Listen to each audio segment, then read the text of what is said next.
Good morning and thanks for joining me. I'm Laura Garcia Cannon. Brent is off this morning. The battle for Vallejo mayor is taking a new turn. Right now, the Solano County Board of Supervisors is taking up the issue, and a judge is soon expected to make a ruling on who is the winner. NBC 11's Lisa Bernard live in Fairfield. Saturday Night Football. Bengals, Niners. 49ers tickets on sale now. Visit 49ers.com today or catch the game action on NBC 11.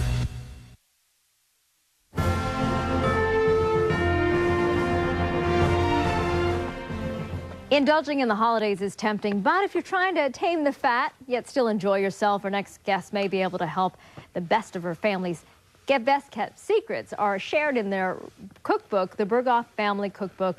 It's From Our Table to Yours, celebrating a century of entertaining.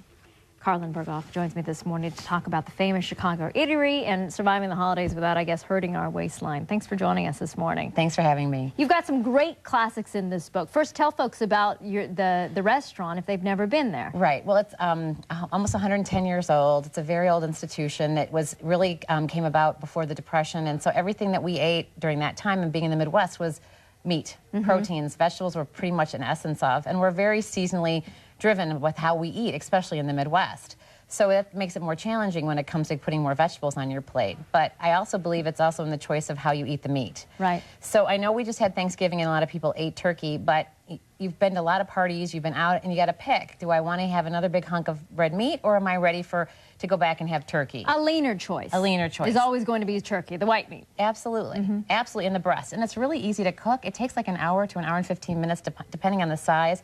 It's marinated in nice herbs, not too complicated. I also think people overindulge with how many things they make for the holidays, and I think they stress themselves out by balancing what can go in the oven, what has to be on the stove, making sure the hot food's hot, cold food's cold, you know.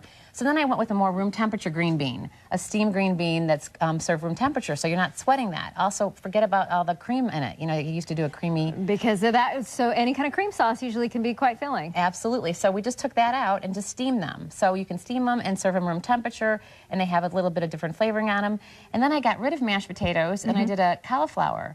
Do you prepare them the same way as mashed potatoes? You absolutely. You boil it, and then you mash it, and instead of using cream and butter, you use low-fat sour cream and herbs, and they're absolutely fabulous. You can't tell the difference. Which is great. Which is great. And then the pistachio, this is a cheesecake. This is a cheesecake. Absolutely, yes, in the book. And all I did was lighten it up.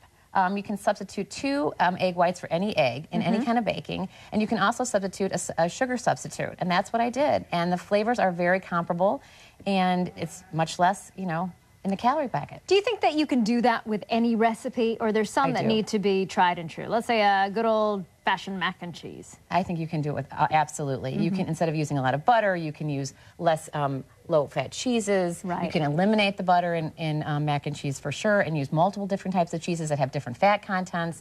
I think every recipe, baking gets trickier. You really have to be pretty good at what you're doing when you bake, because it's more of a science. And it's hard with the sugar substitutes that they have out now to kind of equal what, you know, it isn't equal to sugar. Sometimes you put a lot of substitute in there and woo, it may be really sweet. Right, and it was actually half of the sugar. The cup and a quarter was actually half of what we did in the cheesecake today. But I think by substituting sour cream for light sour cream and less butter, you know, for olive oil if you can, I think all those things along the way. And also, don't stress yourself out by making too many choices. And I did a cocktail today because pomegranates and red is in the season today. And pomegranate juice is really good for you. Good antioxidants. Absolutely. And we put a little bit of sparkling water and a shot of apple vodka in there. Oh, interesting. So just a different kind of flavor for the holidays, and it's light and not a heavy drink. What advice do you have for folks when they're eating out? Because sometimes that's tough. It is. You don't have as much control as you would in your own kitchen, but you want to enjoy, you know, with friends and family. So if you're at a restaurant, I'm really one of those weird people that says, can I have all the sauces on the side? Yeah. I really do. But that's okay to do. Absolutely. Because then you can really temper and decide what you're going to put on your plate and what you're going to put in your mouth. It controls how much seeps into the, you know, the meat and the starch on the plate. I also don't eat the starches when I'm at a restaurant. I just go for the vegetables. I'm really very careful because I'm around food all the time. So if I wasn't careful, I would really be a really large person. A little taste here, a little taste there, all adds up. It all adds up. But most importantly is create the family recipes. Maybe you have new family recipes and new traditions to try to lighten things up. And also make sure you write them down and share them. Right. And ask people to help you. And that's what's key about this book, is that you share some great classics in this book. Even Grandma's Relish Tray. You talk about that, which I love. Absolutely. Well, good. Thanks so much for joining us this morning. Thanks for having me. Some great tips for the holiday. Have a wonderful Christmas yourself. You too.